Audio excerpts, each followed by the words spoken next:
vamos a realizar un recorrido en la historia sobre el desarrollo de la sociología mediante principales representantes.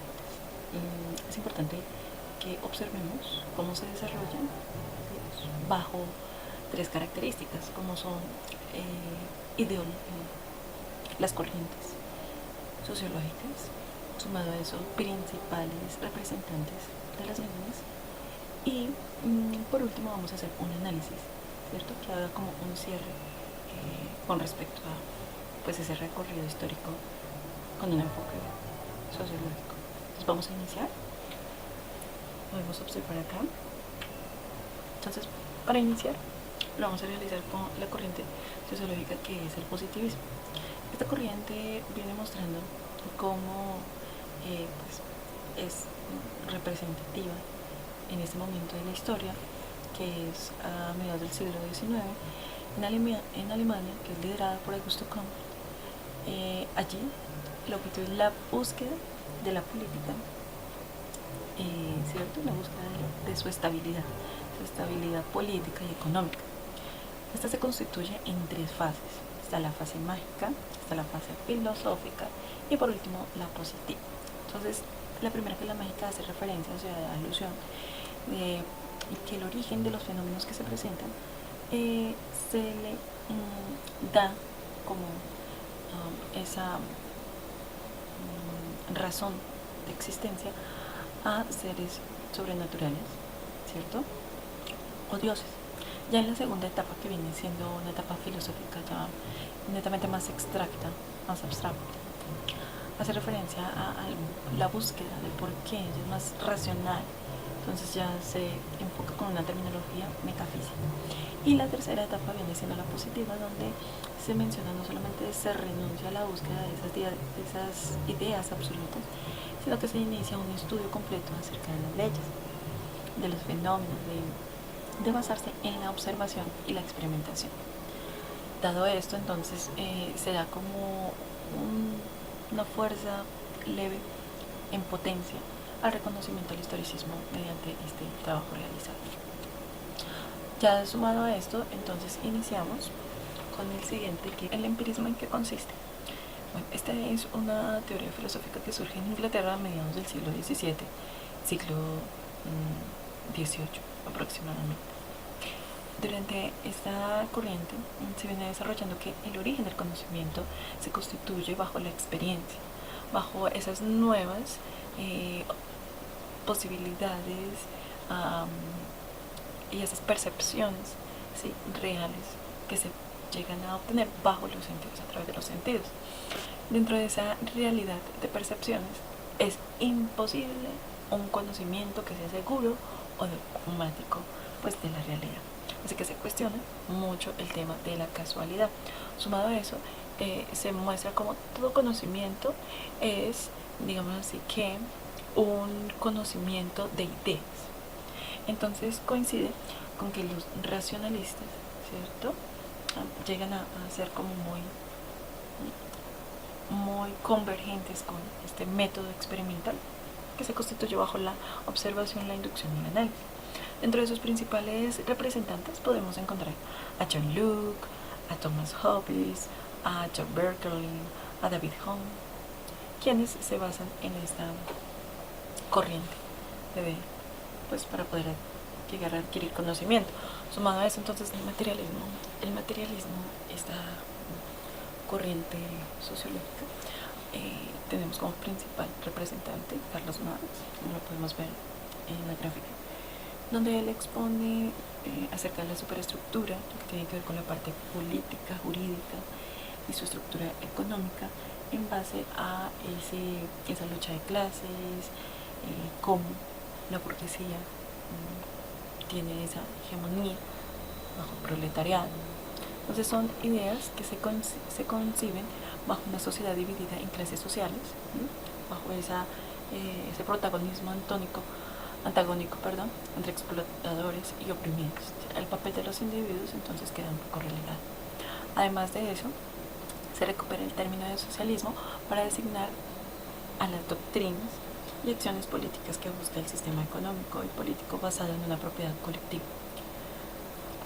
En general consiste esto en esta corriente del materialismo histórico en la doctrina del marxismo-leninismo sobre esas leyes que rigen la evolución de la sociedad humana, y bajo esa creación de esta teoría que está vinculada al descubrimiento más grande o realizado por Marx, hace referencia a esa interpretación de la historia y de los sucesos históricos. Entonces, esto lo expone en obras como en la ideología alemana, el Manifiesto Comunista y el Capital. También Federico Engels hace este tipo de atribuciones bajo obras como el Manifiesto del Partido Comunista, la ideología alemana, el origen de la familia, la propiedad privada y el Estado. O Ludwig Feuerbach, también bajo la crítica de la filosofía hegeliana, la esencia del cristianismo, la tesis preliminar para la reforma de la filosofía, y fundamentos de la filosofía del futuro. Estos son características que hacen parte de esta corriente de materialismo. Ahora vamos a analizar otra corriente. Se titula el funcionalismo.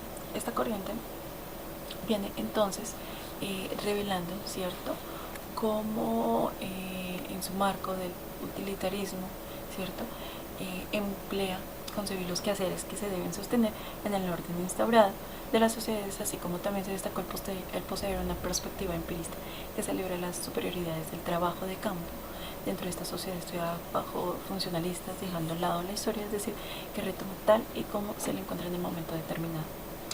Asimismo, esta doctrina sociológica y antropológica considera que la sociedad está constituida por partes que funcionan para mantener el conjunto, y en la que el mal funcionamiento de la parte obliga a reajustar a otras. Entonces es una corriente teórica que surge en Inglaterra a mediados del año de 1930 bajo las ciencias sociales, como son la sociología y la antropología.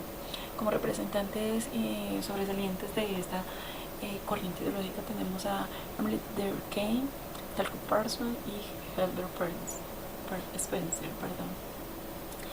Y como sus obras sobresalientes están la división del trabajo social, la tesis doctoral, las reglas del método sociológico, el suicidio, pues por Emily Durkheim, por Parsons se encuentra la estructura de la acción social y otros, y Herbert Spencer hace un análisis interesante en la estática social, en principios de la psicología, en la educación moral, intelectual y física, bajo los primeros principios y los principios de la biología, el estudio de la sociología. También son obras que sustentan esta ideología, esta corriente. Ahora vamos a observar la siguiente corriente. Es el historicismo. El historicismo en sí es una tendencia filosófica donde considera al hombre y la realidad como una historia del conocimiento, y como base se encuentra el hombre y el cosmos. Allí entonces Heidegger da como esos fundamentos donde menciona que la historicidad y la temporalidad del hombre es el fundamento de lo histórico, bajo también el acompañamiento y el desarrollo de Benedetto Croce y Leopoldo von Ranke. Entonces la historia hace parte de la libertad del ser humano, donde revela, ¿cierto?, como esa evolución y realiza esa existencia del ser humano. Asimismo, entonces, el historicismo hay como esa conexión, ¿cierto?, al ir estableciendo un nexo causal entre los diferentes momentos de la historia. Dentro del horizonte gnoseológico, es decir, el conocimiento llega a ser como algo contemporáneo, algo en que la historia no es algo que se quede en el pasado, sino que la historia se mantiene viva al traerla al presente bajo análisis, estudios e investigaciones, dando una luz en el origen como tal del ser. Sumado a eso encontramos obras representativas en el historicismo como el materialismo histórico, la economía marxista, la historia como pensamiento y acción, la estética como ciencia de la expresión lingüística general. Esto allí radica en el historicismo. Y sumado a eso vamos a observar por último entonces la teoría crítica surge en la escuela de Frankfurt y es el lugar representativo donde realmente nace y se constituye esta teoría. Allí, bajo un grupo de investigadores liderado Bueno, inicialmente se le atribuye que quienes dieron ese apoyo fueron Hegel, Marx y Freud, pero en este momento aquí en la Escuela de Frankfurt lo lidera Max Horkheimer. Él, por primera vez en su obra, en 1937, explica, ¿cierto? Y partiendo de la ilustración como problema, explica acerca o argumenta su teoría tradicional y la teoría crítica como paralelo. Entonces, sumado desde este punto de partida, entonces se define como marxismo heterodoxo, ¿cierto? Esas soluciones congruentes dentro de esa desigualdad de clases, el aspecto sociológico, filosófico, donde se busca, ¿cierto?, un análisis y una retrospección de qué tan importante es atacar esa enfermedad social moderna como es la tecnología, ya que su poder llega a transformar el mundo, ¿sí?, exponiendo orígenes y teorías. Aquí Horkheimer expone teorías y procesos sociales donde muestra cómo las sociedades evolucionan a través del tiempo. Sumado a esto, bueno, quienes hacen parte de ese grupo, ¿sí?, liderado de esta escuela, está Theodor Adorno, Walter Benjamin, Max Horkheimer, está Hermann Marcuse, Hubert Habermas, son como esos representantes, ¿cierto?, principales. También encontramos, por ejemplo, algunos matices de Hermann Schopenhauer, Erich Fromm, Albert Werner, todos estos personajes dando unos conceptos muy destacados. Por ejemplo, Adorno y Horkheimer siempre llegaron ahí en la vanguardia con respecto a esta corriente. Demuestra cómo Adorno y Horkheimer llegaron a encontrar como esa razón instrumental en la que se habla sobre esa corrupción de ideales desde la ilustración bajo esos sistemas de dominio, y allí entonces nace este concepto interesante como la cultura industrial.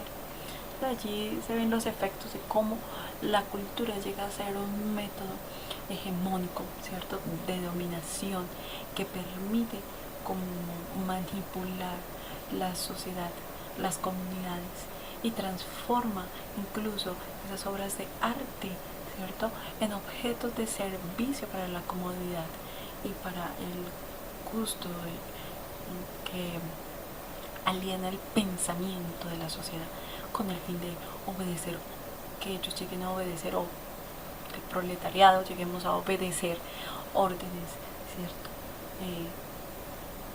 donde se considera como algo alucinógeno que permite superar dificultades cotidianas. Entonces, bajo esos conceptos de esa cultura industrial de dominación, ya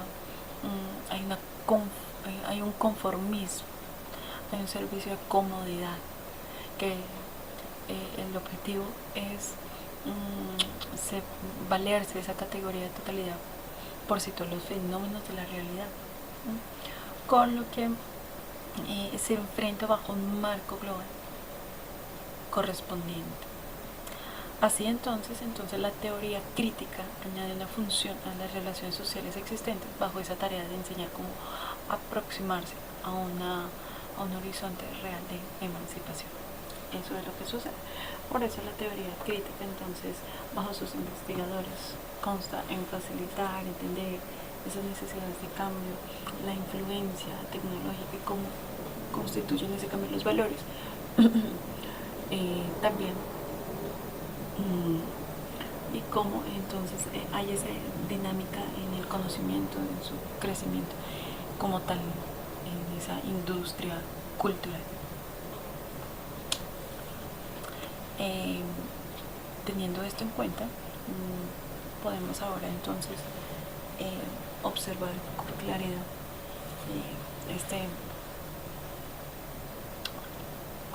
podemos observar ciertos líderes, o digámoslo así, como hablábamos hace un momento, Augusto Comte, positivista, ¿cierto? Lidera esta corriente, ya hablamos acerca de él. También expusimos acerca de Durkheim, Emile Durkheim, y lo podemos observar cómo pues este personaje, pues siendo un filósofo y sociólogo,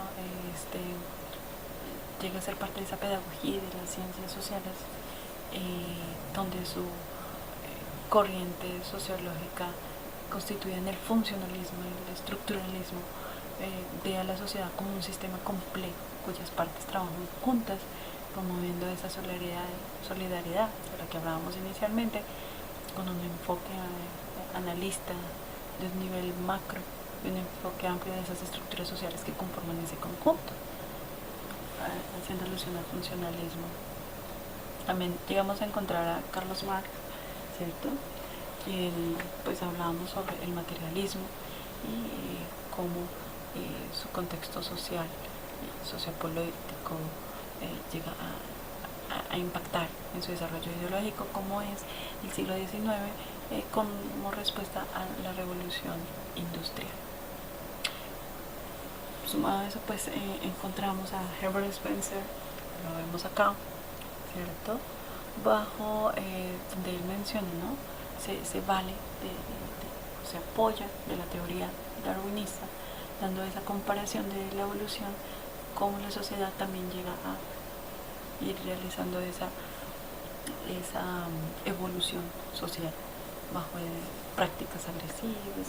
El ser humano, de lo que se ha constituido, y con el tiempo ha obtenido unos cambios determinados interesantes. Sumado a eso, entonces podemos encontrar a Max Weber, ¿cierto? Max Weber, entonces, como uno de los otros representantes en los que, bajo su contexto histórico, ¿cierto? Llega a expresar el idealismo, la tradición hermenéutica, que es clave en el proceso del análisis de la realidad social, bajo su concepto de sociología. Entonces él realiza su trabajo bajo las organizaciones que proceden en un trabajo bajo la burocracia, y allí se deriva la acción racional como acción social, donde sus ideas sobre la relación del protestantismo y el desarrollo del capitalismo son realmente como polémicas y llegan a ser congruentes, ¿no? Articuladas bajo pues, el desarrollo del mismo marxismo, y allí se ve afectado por la Primera Guerra Mundial. Darko Parson, como lo podemos ver, este personaje, ¿no? Entonces, dentro de su corriente sociológica, como lo veíamos hace un momento, entonces, desde su estrategia analítica, se enmarca dentro de una corriente, como es el funcionalismo, como lo veíamos hace un momento, donde, por su herencia y su entorno,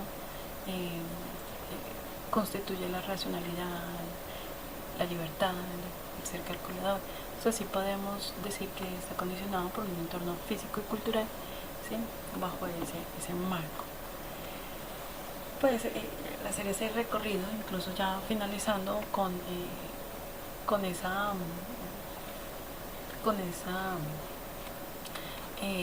podemos ver como hasta Federico Nietzsche, ¿cierto? Federico Nietzsche llega a expresarnos su inconformidad social, ¿no? Donde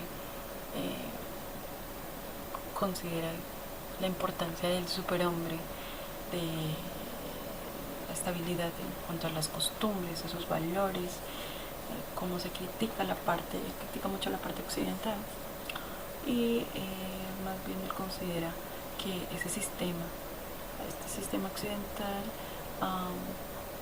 como desinhibe sus sentidos y hace que se llegue como a un conformismo. Y ya para finalizar, entonces encontramos a Theodor Adorno, donde Max Horkheimer lideran entonces esta corriente crítica, ¿no? Sociológica y crítica. Antonio Gramsci, bueno, es otro de los principales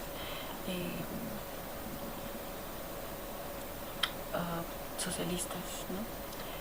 Perdón, principales sociólogos, donde determina esa corriente y la define, ¿sí? Como menciona que los conceptos de hegemonía y el bloque hegemónico se analizan como clases sociales y define las normas culturales que están impartidas en las clases dominantes, donde limita el desarrollo natural de la sociedad, partiendo pues este análisis de la hegemonía promovida de la clase pues del proletariado, donde ya ellos inician unas manifestaciones sociales muy interesantes.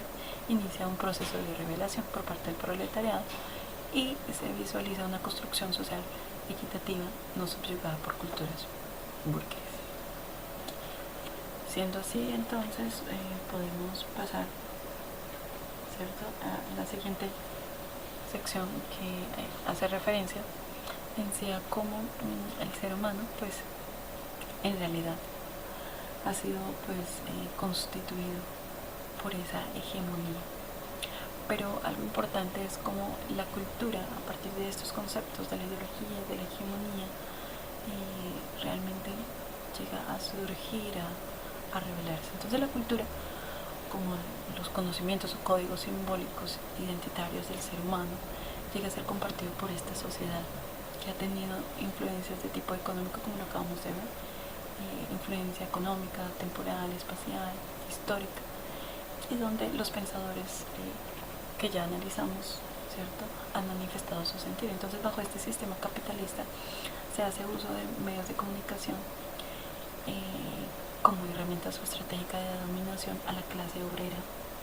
Karl Marx lo rectificó de esa manera. Incluso observó que el modo de vida o modelo era patentado por norteamericanos en la parte occidental, por esa clase blanca, esa clase privilegiada, donde podían dar dominación. Entonces eso llega a ser esa utopía universal como la única forma de vida aplaudida, ¿cierto?, a través de posturas ideológicas. Y bien se sabe pues que la comunicación masiva ha sido utilizada con estos fines. También ha tenido un alcance inimaginable. Sartre ha llegado a tener vínculos humanos, ¿cierto?, influenciados de una manera en su pensar, en su existencia bajo ese modelo. Entonces, este fenómeno mediante el cual el imperialismo y sus clases dominantes llegan a convencer, a enajenar las mentes, puede enfrentar la dominación de una manera que los mecanismos de defensa se deben fortalecer, donde la sociedad o aquel ser pensante inicia como ese tipo de procesos. La resistencia cultural es una contrahegemonía como una lucha ideológica en el horizonte de la liberación.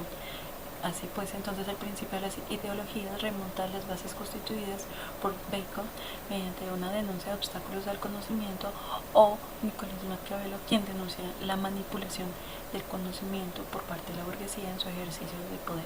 Pero en la época contemporánea se retoma tal ideología, reformulándola en base a una teoría moderna de la ideología que se describe en la ideología pues alemana. Pero en sí, ¿qué viene siendo como esa ideología? ¿No? Pues es una falsa conciencia que interviene en el valor de la realidad como un error sistemático de conocimiento repetitivo.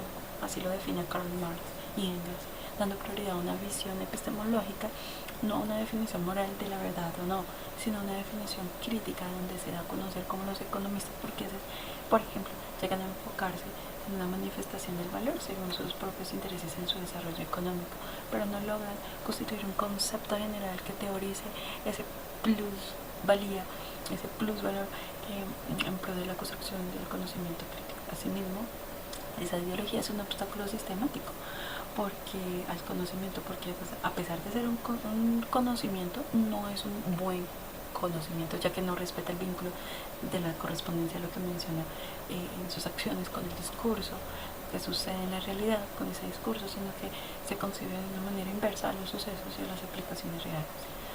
Así pues, entonces con el tiempo los avances incluyen conceptos como cultura universal, esa comunicación y otros establecimientos ante un mercado mundial de expansión burguesa. Entonces ya la historia sigue influyendo, y como en Francia, por ejemplo, en estado de golpe, Marx manifiesta la relación entre cultura clases sociales, donde sus experiencias de vida, sus valores, su identidad de clase social hace parte de esa cultura, y estas se distinguen por su modo de vida, sus intereses, vínculos con los medios de producción, su cultura, de otras clases sociales. Entonces estas dimensiones categorizan las oposiciones hostiles y antagónicas que hay entre esas luchas de clase, esa burguesía, esa concepción del mundo imperialista, esa popular situación, una teoría revolucionaria. Entonces allí se da la oportunidad donde se cambian esos papeles y el proletariado constituye una clase obrera en la que de una manera empieza como a entender y a ver que no necesariamente tiene que estar bajo ese poder o esa dominación autoritaria como máquina represiva del Estado. Y en este orden de ideas, pues la connotación es distinguida por esa ideología, ese tinte negativo, peyorativo. Allí la noción de cultura tiene un papel fundamental donde actúa sobre esos seres combatientes, esos sujetos de lucha por cambiar la historia. De manera que la cultura llega a comprender estos cambios ideológicos y donde ejerce esa hegemonía que se respeta, ¿cierto? Una dominación carismática que apela a las expresiones artísticas en procesos psíquicos donde la belleza y lo sublime son anhelados en plenitud humana, así lo afirmó Max Weber. Y otros pensadores sociales también reaccionaron dando prioridad en el reconocimiento del ser como aquel que fortalece su capacidad autónoma sin ser dominado por otras especies, donde se configura la voluntad en un intento de llegar a construir, es decir, eximir al ser humano de su estado animal, más bien en transformarse en ese superhombre que trajo a colación Nietzsche. De manera que es importante como esa parte artística, lo que llaman artística, llega a ser manipulado por esa industria cultural, lo que mencionábamos hace un momento. ¿Por qué esa industria cultural? Porque realmente quienes lideran o quienes dominan este medio, los medios de comunicación como expresiones artísticas, son empresarios, ¿sí? No artistas reales, sino empresarios.